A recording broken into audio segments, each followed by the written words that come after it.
I think अब हम third concept करेंगे जिसका नाम है एक्रूअल कंसेप्ट। एक्रूअल कंसेप्ट बोलो या एक्रूअल प्रिंसिपल बोलो या एक्रूअल तुम्हारा अजम्पशन बोलो, एक ही बात है, ठीक है।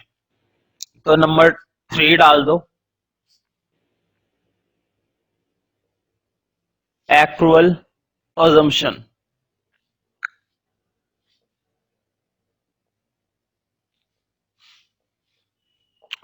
एक्रूअल प्रिंसिपल या एक्रूअल कंसेप्ट या एक्रूअल तुम्हारा जो भी है ये अजम्पशन वगैरह, ठीक है, एक ही बात होती है।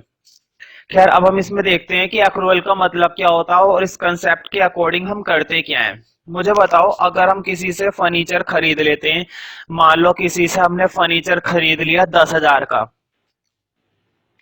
हमने जर्नल एंट्री खूब करी है और जर्नल एंट्री में हमें इस तरह की एंट्री अच्छे से मालूम है, जब हम किसी से फर्नीचर खरीदते हैं तो फर्नीचर दो तरीके से खरीदा जा सकता है। या तो हमने उस फर्नीचर को क्या खरीदा होगा, कैश, या फिर हमने उस फर्नीचर को क्या खरीद लिया होगा, उधार, मतलब क्या खरीदा होगा, क्रेडिट। भाई या तो हम कोई फर्नीचर उधार खरीदेंगे या फिर हम कोई फर्नीचर कैश खरीदेंगे। खैर ये मैटर नहीं है कि हमने उधार खरीदा है या कैश खरीदा है, कंपनी के अंदर एसेट आ गई ना। जब हमने किसी से फर्नीचर खरीद लिया और फर्नीचर हमारी क्या होती है, एसेट, यानी कि कंपनी के अंदर एसेट आ चुकी है, बिजनेस के अंदर एसेट आ चुकी है। बताओ, बिजनेस के अंदर एसेट की रिकॉर्डिंग उसी दिन हो जाएगी ना जिस दिन हमने क्या करी होगी, ये ट्रांजैक्शन। जिस दिन हमने इस ट्रांजैक्शन को करा है उसी दिन इस फर्नीचर को एसेट में इंक्लूड कर लिया जाएगा या नहीं कर लिया जाएगा, कर लिया जाएगा ना। मैं हर बार कहता हूं क्रेडिट है या नहीं कुछ नहीं पता, कैश है या नहीं कुछ नहीं पता, लेकिन एसेट तो आई है हमारे पास। जब हमने किसी से फर्नीचर खरीदा है तो हमारे पास एसेट आई है, और अगर एसेट आई है तो एसेट को हम डेबिट कर देंगे, एसेट की रिकॉर्डिंग हो जाएगी ना, ये गारंटी है। एसेट की रिकॉर्डिंग 100% हो जाएगी। तो मैं मालूम है जब एसेट आती है तो एसेट को क्या कर लेते हैं, रिकॉर्ड। एसेट को हम किसके नाम से दिखाते हैं, डेबिट से। तो एसेट आ गई है, इसका मतलब ये हुआ हमने पेमेंट करी थी या नहीं करी थी इसके बारे में कुछ नहीं पता। मतलब ट्रांजैक्शन अगर उधार हुई होगी तो बताओ तब नहीं रिकॉर्ड करोगे क्या, तब भी तो इसकी रिकॉर्डिंग हुई ना, तब भी हमारे पास एसेट आ गई है। तो सच बात ये है कि एसेट की पेमेंट चाहे होए या ना होए, हम उसको एसेट को रिकॉर्ड कर लेते हैं और यही कहलाता है एक्रूअल। एक्रूअल का मतलब है कि अभी तक मैंने पेमेंट दी भी नहीं थी और एसेट को रिकॉर्ड कर लिया गया है, ठीक है। तो एक्रूअल अजम्पशन हमें इस बात के लिए अलाउ करता है कि किसी भी ट्रांजैक्शन को रिकॉर्ड कर लो, वेदर पेमेंट इज डन और नॉट, चाहे तुमने उसकी पेमेंट करी हो या ना करी हो, उस एसेट की रिकॉर्डिंग की जाएगी, ठीक है। अब एक एग्जांपल और देता हूं, मुझे बताओ पूरी साल भर एसेट पे क्या लगता रहता है, डेप्रिसिएशन। तुम्हें बात मालूम नहीं होगी, मैं थोड़ा सा डेप्रिसिएशन के बारे में बता देता हूं। जब भी हम कोई एसेट खरीदते हैं, मान लो फर्नीचर खरीदा है, बिल्डिंग खरीदी है, मशीनरी खरीदी है, तो मुझे बताओ जब हम स्टार्टिंग से इस फर्नीचर को इस्तेमाल करेंगे, क्या साल के एंड तक बिल्कुल वैसे ही रहेगा या थोड़ा बहुत कमी आ जाएगी, बताओ। कहीं से टूट जाता है, कहीं से प्लाई हट जाती है, वही काम मशीनरी के साथ होता है, मशीनरी में भी खराबी आती रहती है, इसी तरह से बिल्डिंग। तो ध्यान रखना, जितनी भी एसेट होती है, एसेट पर है ना पूरे साल भर कभी ना कभी कुछ ना कुछ दिक्कत आती रहती है, तुम्हें उस पर क्या करवाना पड़ता है, फिर खर्चा। उसी चीज को बोलते हैं डेप्रिसिएशन। तो डेप्रिसिएशन का मतलब होता है जब कोई एसेट कम होती रहती है, मतलब एसेट टूट जाती है या नुकसान हो जाता है एसेट में किसी भी तरह का, वो कहलाता है डेप्रिसिएशन। और एक चीज और जानो डेप्रिसिएशन के बारे में, डेप्रिसिएशन को साल के एंड में कैलकुलेट किया जाता है और अकाउंट से काटा जाता है। पूरे साल भर के एंड में कैलकुलेट किया जाएगा और अकाउंट से काट दिया जाएगा पूरे साल के एंड में। लेकिन ध्यान रखना, डेप्रिसिएशन तो पूरे साल भर चलता है, इसका मतलब ये हुआ कि इसकी एंट्री तो जर्नल एंट्री में पहले ही हो चुकी है, पेमेंट हमने करी भी नहीं थी और डेप्रिसिएशन को हमने पहले ही क्या कर लिया है, इंक्लूड। तो ये कंसेप्ट भी कौन सा हो गया, एक्रूअल अजम्पशन। तो ध्यान रखना, पूरा का पूरा जो बिजनेस होता है उसको ये बात कोई फिक्र नहीं होती कि पेमेंट हमने करी है या नहीं करी है, पैसा आया है या नहीं आया है, बस वो ये देखता है कि ट्रांजैक्शन जिस दिन हुई है उसी दिन उसको क्या किया जाएगा, रिकॉर्ड किया जाएगा। इसी कंसेप्ट को बोला जाता है एक्रूअल, ठीक है। जिस दिन ट्रांजैक्शन की जाएगी उसी दिन उसको क्या करना चाहिए, हमें record, whether payment is received or not, whether payment is done और नॉट, चाहे हमने पेमेंट करी हो या नहीं करी हो, चाहे हमें पेमेंट मिली हो या नहीं मिली हो, हमें कोई मतलब नहीं है, हम उस ट्रांजेक्शन को रिकॉर्ड करेंगे 100%। तो एक्रुअल अजम्पशन का मतलब समझ में आ गया है, तो अब लिखने में और ज्यादा आसानी रहेगी। तो एक्रुअल अजम्पशन के लिए थोड़ा सा लिखना, लिखो, a transaction is recorded, a transaction is recorded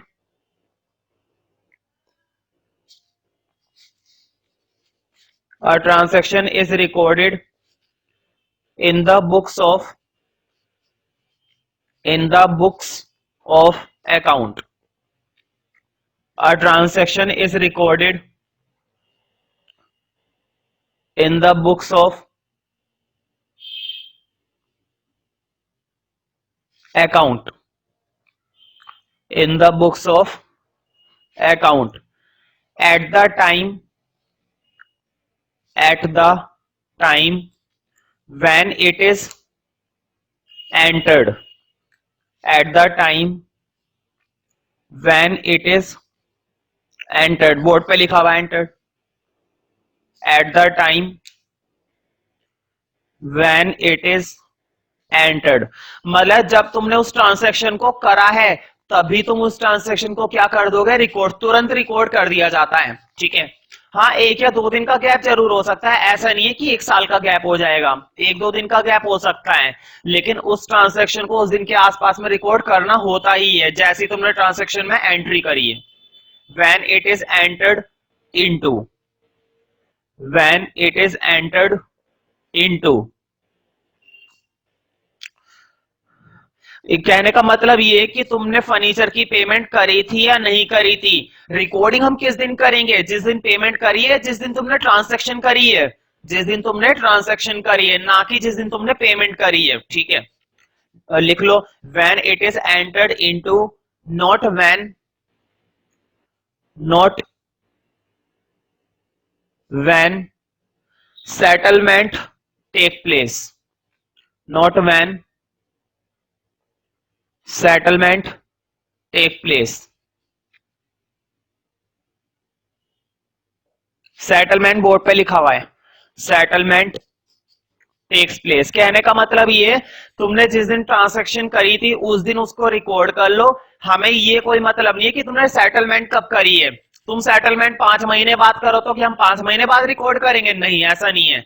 जिस दिन तुमने फर्नीचर, कई बार ऐसा होता है ना कि यार फर्नीचर तो आज खरीद लिया, एक काम करो, पेमेंट हम 2 महीने बाद कर देंगे, तो बताओ फर्नीचर जब खरीद लिया तो फर्नीचर बिजनेस में यूज करने लगा है ना, यानी कि रिकॉर्डिंग होनी चाहिए। हाँ, पेमेंट हम बाद में कर लेंगे, 2 महीने बाद की बात बोली तो 2 महीने बाद कर लेंगे, लेकिन ट्रांजैक्शन को रिकॉर्ड आज ही करेंगे। अब समझ में आ गया होगा एक्रुअल अजम्पशन का मतलब, ठीक है।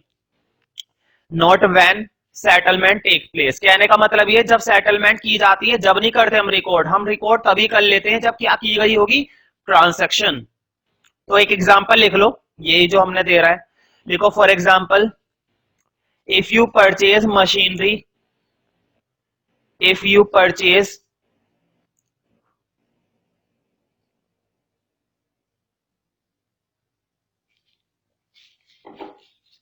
if you purchase machinery, then you enter the transaction, then you enter the transaction of purchase, then you enter the transaction of purchase, मतलब हम ट्रांजैक्शन में एंटर कर चुके हैं, अब इसका कोई मुद्दा नहीं कि हमने पेमेंट करी है या नहीं करी है।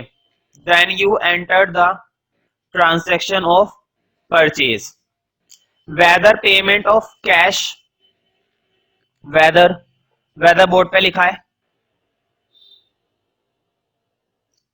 Whether payment of cash is done और नॉट,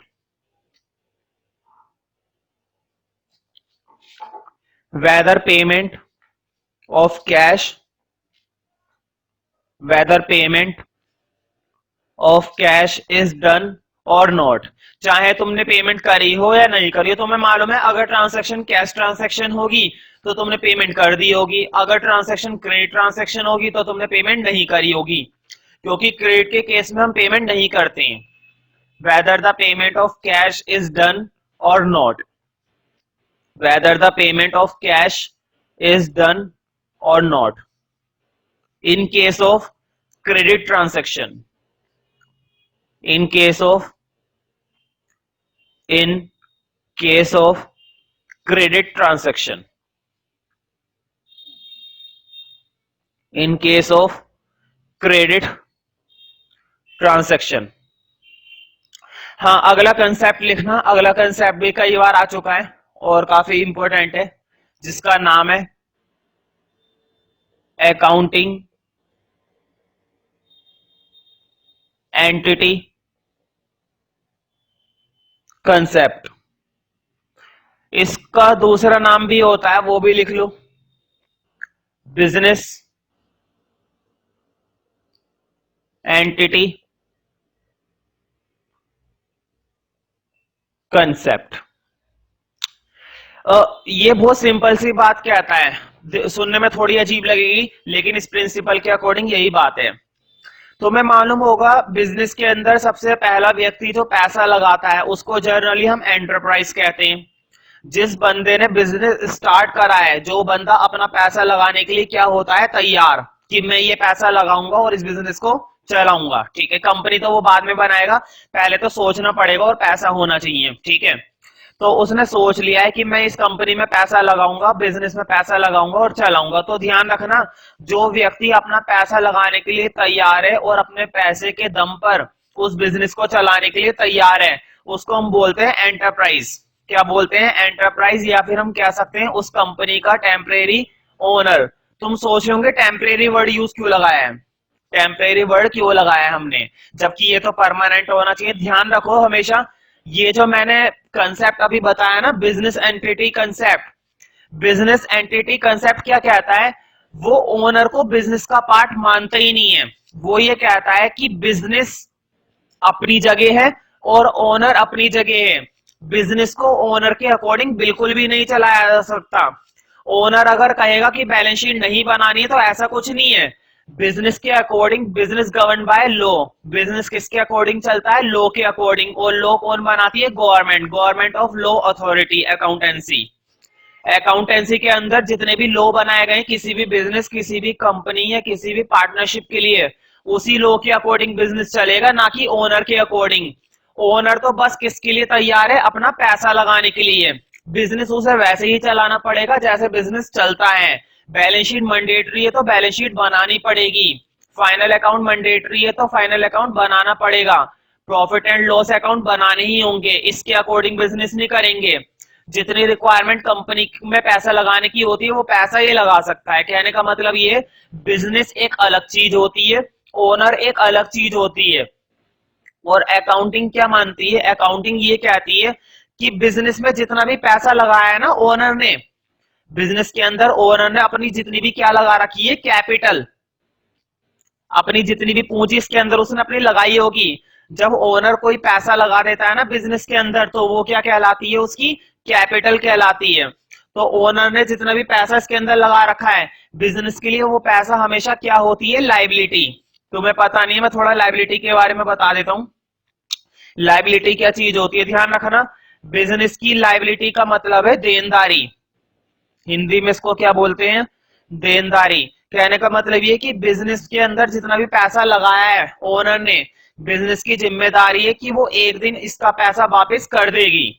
पूरा का पूरा बिजनेस के अंदर जितना भी कैपिटल लगा हुआ है, वो कैपिटल बिजनेस के लिए हमेशा क्या बनी रहती है, उसकी लाइबिलिटी। बिजनेस का सारा पैसा एंड में उसे वापस मिल जाएगा अगर वो बिजनेस को क्विट करता है। लेकिन गोइंग कंसर्न कंसेप्ट कहता है बिजनेस तभी क्विट होएगा जब ओनर की लाइफ एंड हो जाएगी। गोइंग कंसर्न का मतलब यही तो होता है कि बिजनेस का नेचर कैसा होता है, फोर्सिएबल। फोर्सिएबल मतलब जब तक लाइफ टाइम है तब तक चलता रहेगा, ठीक है। तो बिजनेस एंटिटी कंसेप्ट कहने का मतलब बिजनेस अपने अकॉर्डिंग चलता है, ना कि ओनर के अकॉर्डिंग। ओनर जब चाहे उसे छोड़कर जा सकता है, लेकिन बिजनेस शैल बी कंटिन्यू, वो चलता रहेगा, ठीक है। तो ओनर के अकॉर्डिंग बिजनेस नहीं चलाया जाता, business according to by law, ठीक है, and law is followed by accountancy. तो इस कंसेप्ट में हम बिजनेस को अलग मानते हैं और ओनर को अलग मानते हैं। हम ये नहीं कह सकते कि उसने अपना पैसा लगा रखा है तो अपनी अथॉरिटी के हिसाब से चलाएगा, ठीक है। तो अकाउंटिंग एंटिटी पर टिक कर लेना काफी इंपॉर्टेंट है, कई बार आ चुका है सेपरेट 4 मार्क्स में। तो बिजनेस एंटिटी प्रिंसिपल में लिखना, तो बिजनेस को क्या माना जाता है, ओनर के अकॉर्डिंग बिल्कुल सेपरेट माना जाता है। बिजनेस एक सेपरेट चीज है, ओनर एक सेपरेट चीज है। ओनर का बिजनेस से कोई लेना देना नहीं है, बिजनेस का ओनर से कोई लेना देना नहीं है। एक बात मान लो कि ये दोनों मिलकर एक तरीके से काम कर रहे हैं जब तक कर रहे हैं, ठीक है। Business is considered to be, business is considered to be separate, business is considered to be separate, business is considered to be separate from its owners, from its owners।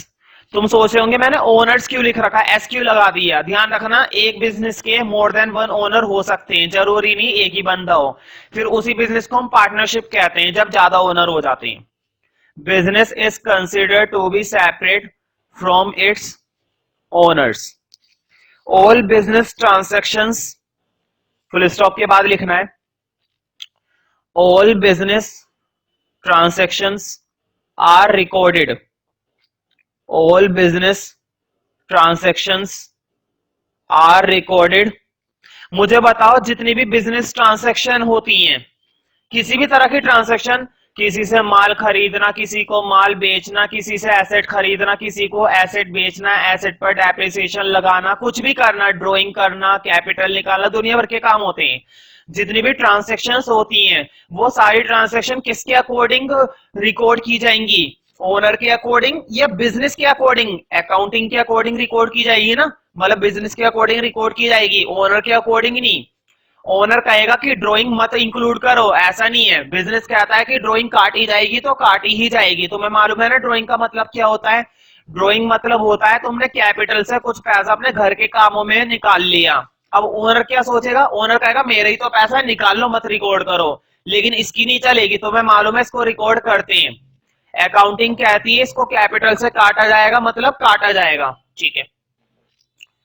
All business transactions are recorded in the accounts, all business transactions are recorded in the accounts, are recorded in the accounts according to business point of view, according to business point of view। मतलब किसके according recorded होती है, business के according, ना कि owner के according. बेचारा owner तो बेवकूफ बन गया, पैसा भी इसने लगाया और अपनी बिल्कुल भी नहीं चला पा रहा है। कौन चला रहा है अपनी, business. Business point of view, not the owner, according to business point of view, not the owners, not the owners. मतलब ओनर के अकॉर्डिंग नहीं लगता, बिजनेस के अकॉर्डिंग चलाया जाता है बिजनेस, ठीक है। मतलब ओनर तो बस नाम मात्र के लिए है, ओनर को अपना पैसा मिल जाएगा जब बिजनेस को बंद करने की नौबत आएगी, ठीक है। ओनर ने अपनी जितनी भी कैपिटल, ये लो है, अकाउंटिंग के लो ऐसे बनाए गए, ओनर को अपना पैसा मिल जाएगा जब बिजनेस को बंद करने की नौबत आ जाएगी। मान लो इसने स्टार्टिंग में 10,000 रुपए लगा रखे होंगे, इसने जब बिजनेस में पैसा लगाया तो कितना लगाया होगा, 10,000 रुपए। तो बताओ जब ये बिजनेस छोड़ेगा या बिजनेस को बंद करने की नौबत आ जाएगी तो ये 10,000 रुपए इसे वापस मिल जाएंगे। और कौन देगा, बिजनेस देगा। मतलब बिजनेस के लिए ओनर हमेशा क्या बनी रहती है, लाइबिलिटी। ओनर हमेशा क्या होता है बिजनेस के लिए, लाइबिलिटी होता है। मतलब क्या बोलते हैं इसको, क्रेडिटर। मैंने कई बार बताया है, क्रेडिटर मतलब देनदारी, जिनको हमें पैसा देना होता है। तो जब ये बिजनेस छोड़ेगा ना ओनर, तो ओनर के मुंह पे ये 10,000 तुरंत मार देगा, ये ले अपने 10,000 रुपए। क्योंकि ओनर इसका क्या है, क्रेडिटर है। ये बिजनेस बात जानता है कि मुझे इसको पैसे देने पड़ेंगे अगर ये बिजनेस छोड़ने के लिए तैयार हो जाएगा, तो 10,000 रुपए इसके मुंह पे मारेगा। ठीक है, तो बिजनेस के लिए ओनर हमेशा कैसा ट्रीट किया जाता है, वो सिर्फ एक क्या माना जाता है, क्रेडिटर। इससे ज्यादा कुछ भी नहीं है, इससे ज्यादा उसका कोई वजूद नहीं है। बता, सारा पैसा इसने लगाया, इसकी इज्जत ही नहीं है। तो ओनर बस एक क्या माना जाता है, क्रेडिटर, कि ये ले पैसा और जा इंजॉय कर। ठीक है, तो नोट द ओनर्स के बाद लिखना फुल स्टॉप के बाद एक लास्ट लाइन रह गई इसमें, owner is just a, owner is just a creditor, owner is just a creditor of the business, owner is just a creditor of the business, of the business। मतलब वो बस एक क्रेडिटर है business का। ठीक है, बिजनेस के लिए वो क्या माना जाता है, सिर्फ एक क्रेडिटर, जिसे बिजनेस जब मर्जी पैसे दे सकता है और निपटा सकता है। ठीक है, वैसे बिजनेस की मर्जी नहीं है, निपटा नहीं सकता, ओनर जब निकलना चाहेगा तब। अगर ओनर कभी भी उस बिजनेस को ना छोड़ना चाहे तो तब तक बिजनेस नहीं निकाल सकता उसे, बिजनेस को इस बात की परमिशन नहीं है। नोट के अंदर लिखो, इसी कंसेप्ट के लिए अभी दो नोट है, नोट के अंदर फर्स्ट पॉइंट लिखना।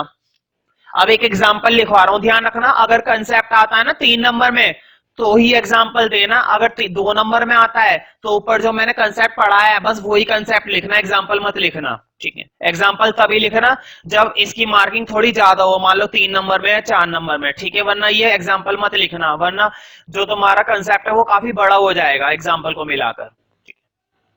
मार्क्स तो नहीं कटेंगे लेकिन ज्यादा लिखने से कोई फायदा नहीं है। नोट के अंदर फर्स्ट पॉइंट में एग्जांपल लिखना है तुम्हें इसका ही, तो ये एग्जांपल लिख लो, लिखो if owner bring, if owner bring, bring का मतलब है लाता है, मतलब वो कितना पैसा लगा रहा है, कुछ पैसा लगा रहा है।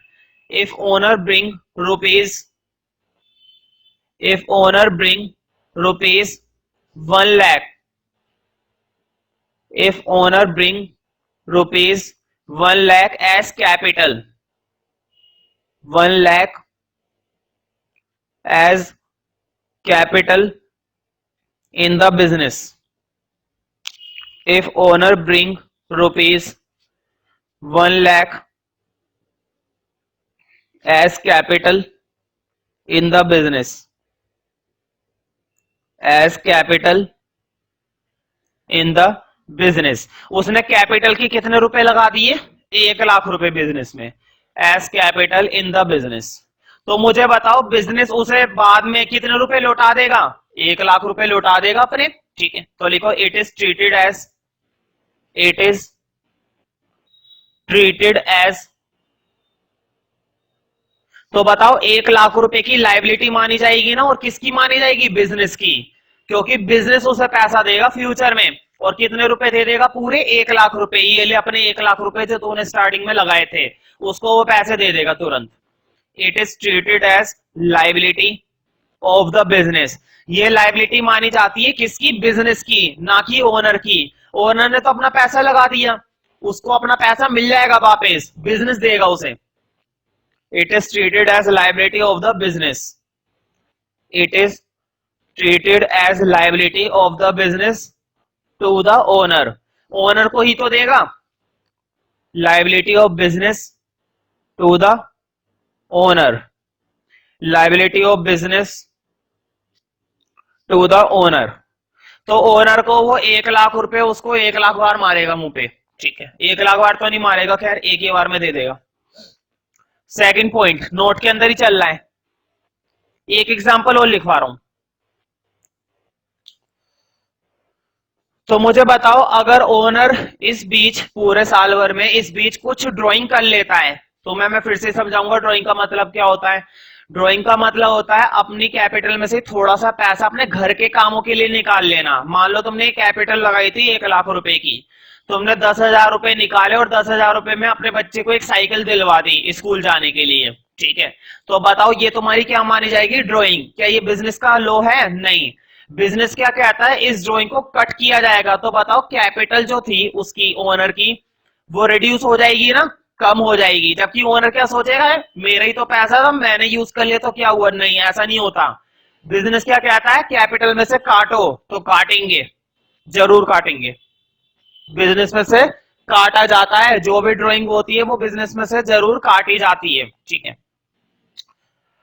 तो सेकंड पॉइंट में लिखना, लिखो similarly if owner withdraw, similarly if owner withdraw, board पे लिखा हुआ है, if owner withdraw ₹5,000, withdraw ₹5,000 from the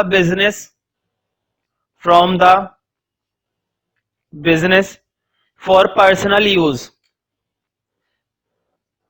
for personal use, withdraw ₹5,000 from business for personal use। Personal use मतलब अपने घर के कामों में इस्तेमाल कर लिया पैसा, पर्सनल का मतलब होता है अपने पर्सनल खर्चों के लिए, ठीक है। From business for personal use, तो मुझे बताओ उसकी कैपिटल में कमी हो जाएगी या बढ़ोतरी हो जाएगी, कमी हो जाएगी ना। From the business for the personal use, इसी में लिख लो, लिखो it reduce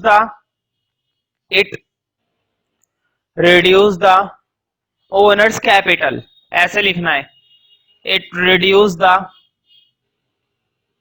owners capital, owner की जो कैपिटल है उसमें कमी हो जाएगी, it reduce the owners capital. तो अगर वो कुछ ड्राइंग करता है तो इसका मतलब ये नहीं कि फ्री का पैसा है, उसकी खुद की कैपिटल कम हो गई, हमारा क्या जा रहा है, ठीक है।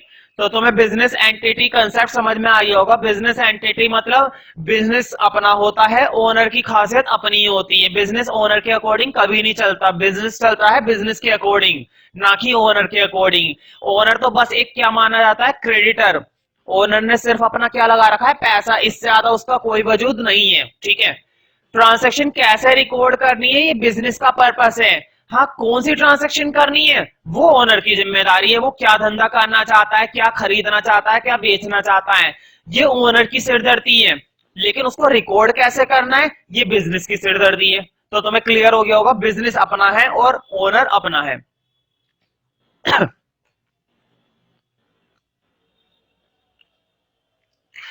नेक्स्ट कंसेप्ट है जो कि काफी इंपॉर्टेंट है आजकल के हिसाब से, फिफ्थ कंसेप्ट है मनी मेजरमेंट कंसेप्ट, कई बार आ चुका है, मनी मेजरमेंट कंसेप्ट। देखो इसके नाम से ही पता चल रहा है, मनी मेजरमेंट। ध्यान रखो अकाउंटिंग के अंदर है ना, हम सिर्फ उन्हीं ट्रांजैक्शंस को रिकॉर्ड करते हैं जिन्हें मनी की फॉर्म में रिप्रेजेंट किया जा सकता है, जिनकी कुछ मॉनेटरी वैल्यू होती है, जिनकी क्या होती है, मॉनेटरी वैल्यू। मॉनेटरी मतलब जिनको हम मनी की टर्म्स में लिख सकते हैं, मॉनेटरी वैल्यू का मतलब ये होता है, ठीक है। तो एग्जांपल मैं कह रहा हूं, जबकि तुम्हें एक बात मालूम है, जिनकी मॉनेटरी वैल्यू नहीं होती है वो चीजें भी बिजनेस के लिए बहुत जरूरी होती हैं। ऐसा नहीं है कि जिनकी मॉनेटरी वैल्यू है वही इंपॉर्टेंट है, जिनकी मॉनेटरी वैल्यू नहीं है वो भी बहुत मायने रखते हैं। फॉर एग्जाम्पल अगर मैं कहता हूं क्वालिटी ऑफ स्टाफ, कंपनी के अंदर जो तुमने स्टाफ रख रखा है वो स्टाफ काफी ऑनेस्ट है, बहुत ईमानदार है मेरी तरह, उनकी ईमानदारी का कुछ कहना ही नहीं है, बहुत ईमानदार है, एक भी पैसा इधर उधर नहीं करते, बिल्कुल नियमित रूप से काम करते हैं और आपस में मित्रता से रहते हैं। तो बताओ किसी भी बिजनेस की सक्सेस के लिए क्या ये चीज जरूरी है या नहीं, ऑनेस्टी। बताओ किसी भी बिजनेस, किसी भी कंपनी, किसी भी पार्टनरशिप, किसी भी तरह का धंधा, कोई सा भी काम, हर एक चीज के लिए क्या चीज सबसे जरूरी होती है, ऑनेस्टी। क्या इस ऑनेस्टी वाली बात को अकाउंटिंग कंसिडर करेगी, नहीं, क्योंकि इसकी क्या नहीं होती है, कोई मॉनेटरी वैल्यू नहीं है। क्या इसको मनी की टर्म्स में लिखा जा सकता है कि ये 10,000 की ऑनेस्टी है, ये 15,000 की ऑनेस्टी है, ऐसा कुछ नहीं है। लेकिन इसको अकाउंटिंग रिकॉर्ड नहीं करती है, जबकि ये काफी इंपॉर्टेंट है। ध्यान रखना ये वाला कंसेप्ट अकाउंटिंग की सबसे बड़ी लिमिटेशन है। लिमिटेशन मतलब गलती, गलती मतलब कमी। ये वाला कंसेप्ट अकाउंटिंग के लिए सबसे बड़ी लिमिटेशन क्रिएट करता है, क्योंकि ये उन बातों को रिजेक्ट कर देता है जो कंपनी के लिए बहुत जरूरी होती है। ये सिर्फ किस बात पर ध्यान देता है? मनी वाली बातों पर। ठीक है, एक एग्जांपल और देता हूं। फर्नीचर है, फर्नीचर खरीद लिए 10,000 का, बताओ इसको रिकॉर्ड किया जाएगा? इसको रिकॉर्ड किया जाएगा, क्योंकि इसकी एक मॉनेटरी वैल्यू है। अब मैं कह रहा हूं मेरे पास कच्चा माल पड़ा हुआ है 6 टन, उसकी कोई मॉनेटरी वैल्यू नहीं है। क्या पड़ा हुआ है मेरे पास? Raw material. रॉ मटेरियल समझते हो? कच्चा माल। मान लो मेरा काम लकड़ी का था, तो मेरे पास बहुत सारी खराब लकड़ियां पड़ी हुई हैं, बहुत सारी रॉ मटेरियल पड़ा हुआ है, लकड़ियां पड़ी हुई हैं बहुत सारी। तो क्या इसकी कोई रिकॉर्डिंग होगी? नहीं, क्योंकि ये सिर्फ कच्चा माल है और इसकी कोई पर्टिकुलर मॉनेटरी वैल्यू नहीं है। जब मर्जी रॉ मटेरियल कम होता रहता है और जब मर्जी रॉ मटेरियल बढ़ता रहता है, इसकी कोई फिक्स वैल्यू नहीं होती है हमारे पास, तो इसको रिकॉर्ड नहीं किया जाएगा। ठीक है, जबकि इंपॉर्टेंट है, रॉ मटेरियल होना बहुत इंपॉर्टेंट होता है। किसी के पास भी अगर लकड़ी नहीं है तो वो अपना काम कैसे करेंगी? ठीक है, तो इस तरह की बातों को रिजेक्ट कर दिया जाता है। ये सिर्फ किसको इंक्लूड करता है? जिनको मनी की फॉर्म में एक्सप्रेस किया जा सकता है। ठीक है, तो ये बात तो गलत है, तो लिखो according to this principle,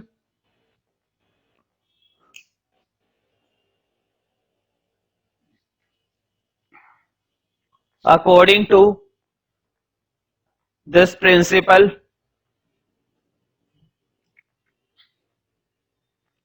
according to this principle, only those transactions are recorded, only those transactions are recorded, only those transactions, only those transactions are recorded in the books of accounts, in the books of accounts, which can be measured, in the books of accounts, which can be measured in money terms, which can be measured, जिनको हम किस में major कर सकते हैं? Money terms में। which can be, board पे लिखा हुआ है measured, which can be measured in money terms, मतलब किसकी फॉर्म में एक्सप्रेस कर सकते हैं? मनी, पैसे की फॉर्म में। which can be measured in money terms, which can be measured in money terms। ठीक है, नोट के अंदर फर्स्ट पॉइंट लिखना, मतलब जब तक जिसकी कोई मॉनेटरी वैल्यू ना पता हो तब तक उसको हम रिकॉर्ड नहीं करेंगे। मैं कह रहा हूं मेरी कंपनी के अंदर 6 ट्रक हैं। ठीक है, मेरे पास कंपनी के अंदर रोज कितने ट्रक चलते हैं? 6 ट्रक चलते हैं, लेकिन इसकी कोई मॉनेटरी वैल्यू नहीं पता कि एक ट्रक कितने का है। तो बताओ क्या इसको रिकॉर्ड कर पाएंगे हम? नहीं रिकॉर्ड कर पाएंगे। जर्नल एंट्री में डाल तो दोगे, लेकिन इसकी वैल्यू कितनी डालोगे? रुपए कितने डालोगे? क्या कर पाओगे? नहीं कर पाओगे, जब तक तुम्हें उसकी क्या नहीं पता है? Monetary value. ठीक है, अगर मैं कह दूं तुम्हारे पास रॉ मटेरियल रखा हुआ है और अंधाधुंध रखा हुआ है, लेकिन उसकी कोई मनी वैल्यू नहीं पता, तो क्या रिकॉर्ड कर पाओगे? नहीं कर पाओगे। अगर मैं कह रहा हूं तुम्हारे पास रॉ मटेरियल पड़ा हुआ है 10,000 का कम से कम, तो क्या इसको रिकॉर्ड कर पाओगे? बिल्कुल रिकॉर्ड कर लोगे इसको। ठीक है, तो नोट के अंदर इसी तरह से 1-2 एग्जांपल देने, नोट के अंदर लिखना। फर्स्ट पॉइंट लिखो, suppose an enterprise has, suppose an enterprise has 6 tons, enterprise 6 ton, मतलब 6 टन उसके पास क्या रखा हुआ है? Raw material. An enterprise has 6 tons of raw material,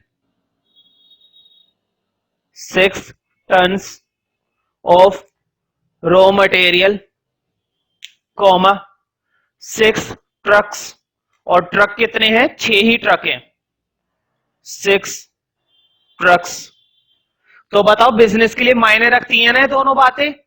धंधा पानी करने के लिए, माल पहुंचाने के लिए ट्रक बहुत जरूरी है और रॉ मटेरियल होना बहुत जरूरी है बिजनेस के लिए, लेकिन क्या इसको रिकॉर्ड किया जाएगा? नहीं, क्योंकि इनकी मॉनेटरी वैल्यू हमें नहीं पता।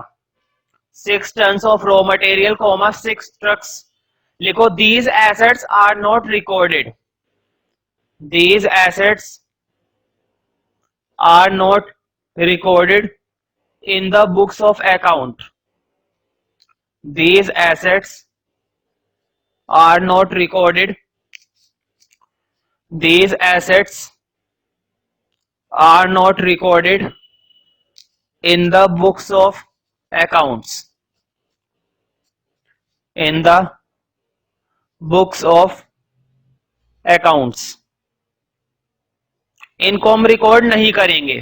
तो मुझे बताओ, इतनी एसेट होना, इतना कच्चा माल रखा होना, स्टाफ की क्वालिटी, ऑनेस्टी, क्या ये सारी बातें इंपॉर्टेंट है ना इंपॉर्टेंट?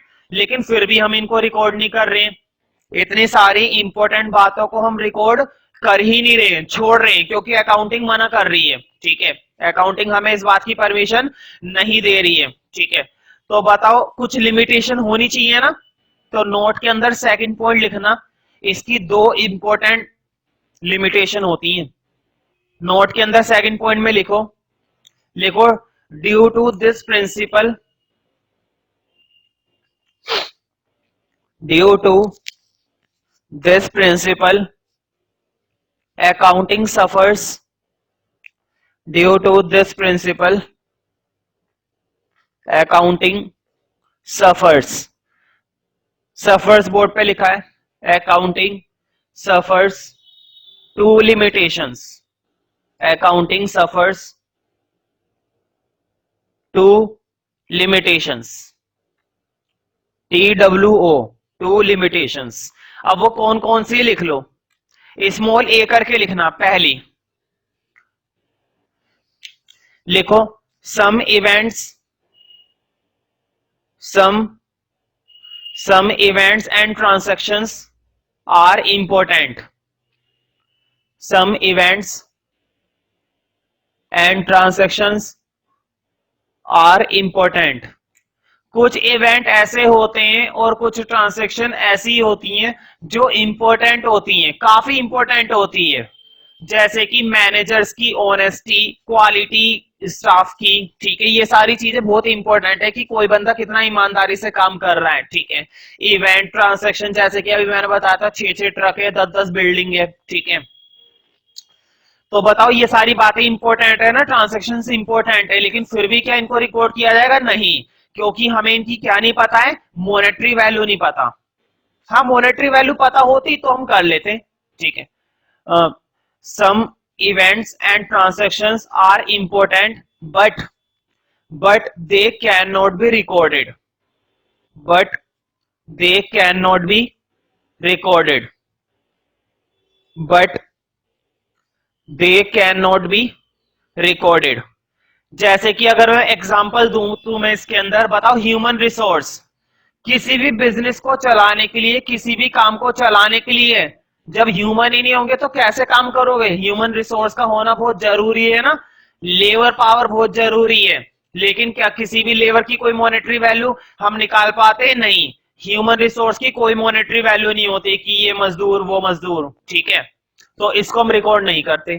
तो लिख लो but they can not be recorded. उसके बाद लिखना for example human resource is very important. For example human resource, for example human resource is very important. Human resource is very important for any enterprise. For any enterprise. enterprise board पे लिखा हुआ है. for any enterprise but they are not recorded. but they are not recorded. इनको record नहीं किया जाएगा. but they are not recorded because they are not in money terms. because they are not in money terms. because they are not in money terms. ये money terms में नहीं है. Because they are not in money terms. ठीक है, तो इसकी second limitation और लिख लो स्मॉल बी करके, ठीक है। तो मुझे बताओ, अब एक बात और करते हैं, एक दिक्कत इसकी और है। मान लो तुमने फर्नीचर खरीदा 10,000 का, ट्रांसैक्शन रिकॉर्ड कर ली हो गई, गारंटी क्योंकि मॉनेटरी वैल्यू पता है, रिकॉर्ड कर लेंगे। 10,000 की इसकी वैल्यू को रिकॉर्ड कर लिया जाएगा। मुझे बताओ, हम ये जो वैल्यू रिकॉर्ड करते हैं मॉनेटरी वैल्यू, ये उसी दिन तो रिकॉर्ड करते हैं जिस दिन हमने ट्रांसैक्शन करी होगी। जिस डेट पर हमने ट्रांसैक्शन 10,000 की करी होगी उसी दिन हमने 10,000 की एंट्री कर ली होगी। लेकिन मुझे बताओ, आने वाले टाइम तक क्या फर्नीचर की उतनी वैल्यू रहेगी? किसी भी चीज की उतनी वैल्यू नहीं रहती, धीरे धीरे उसकी वैल्यू क्या होने लगती है? कम। अब ये भी मैंने बताया था इससे पहले वाले कंसेप्ट में, हर एक चीज की वैल्यू धीरे धीरे क्या होती है? कम। बल्कि मनी की भी वैल्यू उतनी नहीं होती। आज तुम 100 रुपए में जितना सामान खरीद पा रहे हो, क्या 10 साल बाद भी 100 रुपए में उतना सामान आ जाएगा? नहीं आएगा। धीरे धीरे 100 रुपए की वैल्यू और क्या होती जा रही है? कम। हर एक चीज की वैल्यू कम होती जाती है। तो ध्यान रखना, जो मॉनेटरी वैल्यू हम रिकॉर्ड कर रहे हैं ना, ये वैल्यू स्टैटिक बिल्कुल भी नहीं होती। ये स्टैटिक है उसी दिन के लिए बस। उसके बाद जितने भी दिन आएंगे इसकी वैल्यू स्टैटिक नहीं होती, धीरे धीरे इसकी वैल्यू क्या होती जा रही है? कम। लेकिन क्या रिकॉर्डिंग में चेंज होता है? नहीं। फर्नीचर की जब एक बार रिकॉर्डिंग कर ली गई है 10,000, तो फ्यूचर में उसकी 10,000 की वैल्यू ही सेट की जाएगी हर बार। तो बी लिख लो, the value of money, the value of money considered that, the value of money considered that a static value। Money को ये क्या मानकर चलते हैं? स्टैटिक, जबकि वो स्टैटिक होती नहीं है। कभी भी किसी भी वैल्यू को हम स्टैटिक नहीं कह सकते। स्टैटिक का मतलब होता है चेंज नहीं हो रहा, जबकि मनी की वैल्यू में चेंज होता रहता है। अब ये भी मैंने बताया था, आज तुम 10 रुपए में जो खरीद पा रहे हो, एक साल बाद तुम्हारी वो चीज 10 रुपए में आएगी भी नहीं। 10 रुपए की वैल्यू कम हो गई है क्योंकि अब, ठीक है। तो मनी वैल्यू कभी स्टैटिक नहीं होती, लेकिन ये स्टैटिक मानते हैं। The value of money considered that a static value, the value of money considered that a static value because transactions recorded because transactions recorded on the transaction date, because transactions recorded on the transaction date, on the transaction date